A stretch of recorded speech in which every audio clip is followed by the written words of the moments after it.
اللہ تمہاری اولاد کے بارے میں تم کو ارشاد فرماتا ہے کہ ایک لڑکے کا حصہ 2 لڑکیوں کے حصے کے برابر ہے، اور اگر اولاد میت صرف لڑکیاں ہی ہوں یعنی 2 یا 2 سے زیادہ تو کل ترکے میں ان کا 2/3 ہے، اور اگر صرف ایک لڑکی ہو تو اس کا نصف ہے،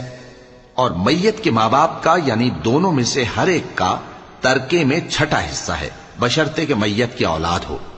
اور اگر اولاد نہ ہو اور صرف ماں باپ ہی اس کے وارث ہوں تو 1/3 ماں کا حصہ ہے، اور اگر میت کے بھائی بھی ہوں تو ماں کا 6واں حصہ ہوگا۔